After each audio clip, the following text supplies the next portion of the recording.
according to the most recent Gallup poll, a record number of Americans, 42%, identify as neither Democrat nor Republican, but as independents. And that number will likely continue to grow as it has done over the past 6 years, well into the future. Reasons why are so many Americans are so dissatisfied with the two major parties is pretty straightforward. When it comes to core issues like the military-industrial complex, the surveillance state, and Wall Street, there's not that much difference between the leadership of the Democratic and Republican parties. Both protect the interests of the corporate elite. But if there is a bipartisan consensus in favor of the status quo, there's also a bipartisan consensus against the status quo.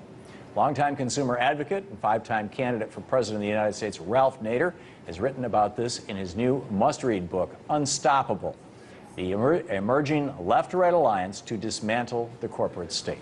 Ralph Nader, the guy I voted for president in 2000, joins us now in the studio. Great to have you back with us, Mr. Nader. You know, when most people think about, and brilliant book, and so let's get into this.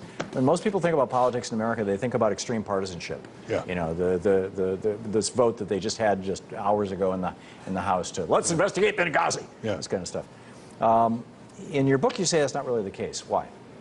It's a divide and rule strategy by the corporate powers. Obviously, if they can split left-right opinion and put the left-right to focus on where they do disagree, like reproductive rights or gun control, they control the scene. And they keep the left and right from moving on where they do agree. And where they do agree would take power away from the corporate brokers, and it would get a lot of things done in this country. Look where they agree. 80%, almost 80% comes in for a higher minimum wage.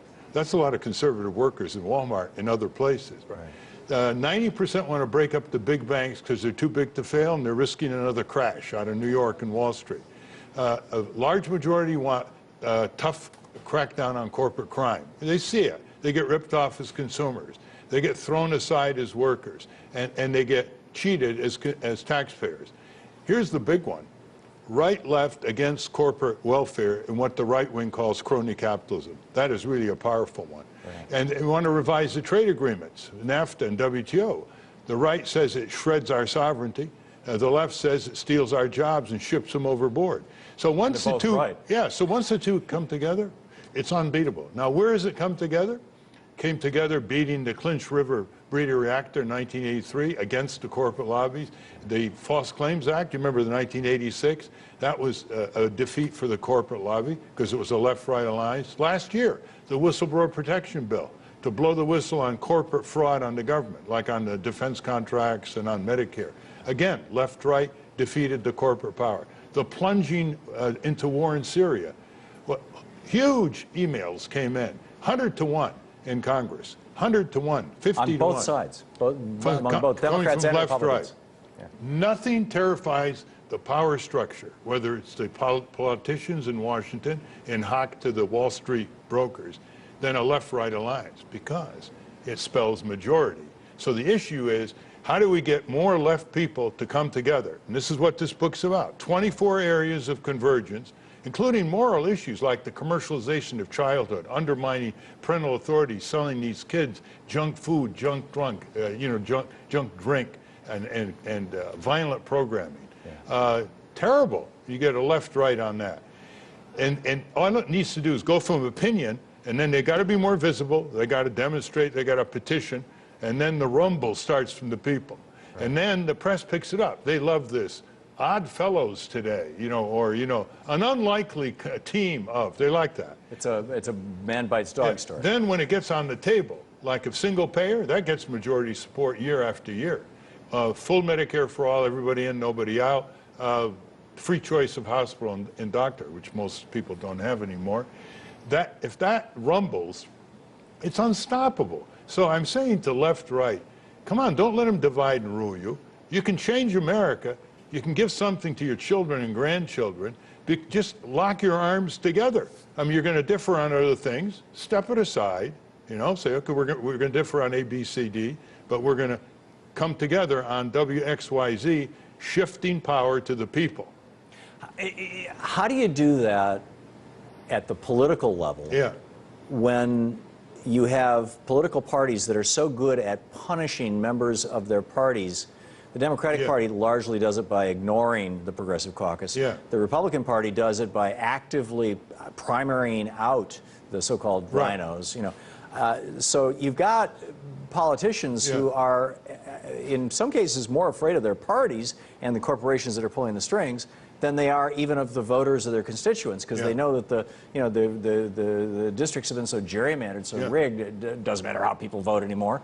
So what do we do with that? That's the problem. The corporate liberals and the corporate Republicans, in hoc to the corporate supremacists and their money, like the Koch brothers, that is what has to be challenged. Like, you've seen it all the time in Congress. However, look at this. The Pacific Trade Agreement is about to be cut by Obama with the other countries. He's going to, he's going to send it to the House and Senate. Never going to get through. Why? In defiance of Pelosi, the Democrat leader, and Boehner, the House Speaker for the Republicans, there's going to be a left-right coalition saying, no fast track, you're never going to get this through unless you allow all kinds of amendments which would stop it. That's unbelievable, because all over Capitol Hill are all these corporate lobbies. Get that Trans-Pacific thing through, get it through. You know, it's going to raise price of medicines, we're going to lose more jobs, it's bad for America, but it's good for U.S. multinational corporations. They want to keep shipping jobs and industries to fascist and communist regimes overseas. So instead of trying to create an actual, here's an alliance, here's where we get together, here's the hotel we're going to meet at, or whatever, you're saying let's just take issue by issue by issue and create these alliances outside of the normal constructs. Precisely. You don't even have to focus on elections, Thom. These people who are in office, once they put their finger to the wind and they see this swarm, this rumble coming left, right, they'll change their vote. We did that in the 60s and early 70s. Look at Nixon. He didn't like the following bills. He signed them with a flourish because he heard the rumble from the people out of the 60s. Environmental Protection Agency, Occupational Safety and Health Agency, Air Pollution Act, Water Pollution Control Act, Product Safety Commission Act. I mean, we were at a point where we would say we can get any bill through Congress, we just have to worry about a veto. Well, that's because you were making all that noise. That's why Lewis Powell wrote that damn memo in '71 saying we got to stop Ralph Nader. And what happened when the corporations counterattacked with all their lobbyists and money, the rumble from the people began to diminish. And it's a matter of morale. Now, if liberals want to get something changed and they don't think they're going to win, they get discouraged and pull back. Conservatives want something changed, they get discouraged and they pull back. But if they do it together, they smell victory. They smell victory, they get a morale boost. And so I have 24 areas of convergence that can transform our country with long overdue changes, and do so in a way where it doesn't matter in the elections. I used to say in the 60s, I don't care who's in the Congress, as long as they can read and write, because they're listening to the rumble from the people. You have a chapter titled, Who Owns America? A Light from the 30s Illuminates Now. Oh, that's wonderful. As a historian, you'd like that. There were agrarian poets, writers, reporters, and workers who called themselves decentralists. And they were smarter and more profound than their successors today, because they knew that the main problem was twofold. One, Wall Street taking over Washington, both parties, even then, they were suspicious. And second, that unless they had property, they didn't have power. So they wanted land distribution, they wanted the farmers to have property, they wanted to have shares in their name where they could control the corporations as the owner of the corporation. And it was no BS. I've never seen like this. That's one of my most interesting chapters. And they would be called today conservatives. In fact, the conservative icons, you know, Frederick Hayek, he was for full health insurance. But what does Paul Ryan say? What does Paul Ryan say? Oh, he was against Medicare and Medicaid, Hayek. Yeah, because it discriminated. He wanted it for everybody. Adam Smith hated big combines, knew that they were trying to take over the government in those days, wanted public works, and he said people have to be paid living wages. How else can you reward workers who are responsible for the economic activity? So many of these giant conservative philosophers were far more humane and savvy than these tinsel Republicans that purport to represent people back home in their gerrymandered safe districts greased by corporate money. Yeah, and tragically, they're far more enthusiastic about quoting Wealth of Nations than Theory of Moral Sentiments, you know, when it comes to Adam Smith. And they distort it tremendously. Oh, yeah, yeah, absolutely. As George Carlin said, they've taken Adam Smith's invisible hand and turned it into a middle finger. Yeah, they have. So how do we do this? I see it happening with TPP. Okay, we're having a conference. I think you're spot on. In fact, I think Nancy Pelosi has already disavowed TPP, and Harry Reid's already said, you know, finger to the wind. They feel it back home. So, I think first we're having a conference to bring it into clearer focus. But something like net neutrality. This is, I mean, we got a week or so here before the FCC might just blow net neutrality That's off. left, right. They don't want I would think They don't want the internet to be, you know, cash and carry and stratified between the big guys and the ordinary users. Besides, but I've seen, the whole internet was funded by taxpayer research. Of course it was, but I see no discussion of this on either Fox or MSNBC, on either ABC or... That's the strategy. As long as they can keep these issues off the table, then the media has an excuse for not covering it, and they don't poll it, right?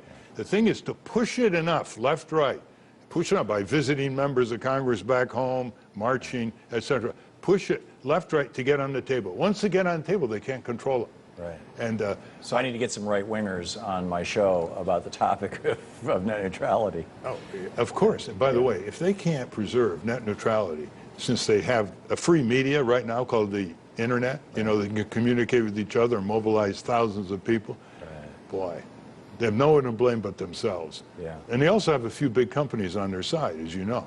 Yeah, well, this just came out today. There was these 100 large companies came out and said, hey, wait a minute. Slow down. I was debating Ronald Reagan once, and I got him to say he was against corporate welfare before he became president. When he became president, he was controlled by the Washington bureaucracy and all the corporate, freeloaders. Oh, he was the king of corporate. He ran a $3 trillion debt. Yeah, to but provide ideologically, he was against corporate welfare.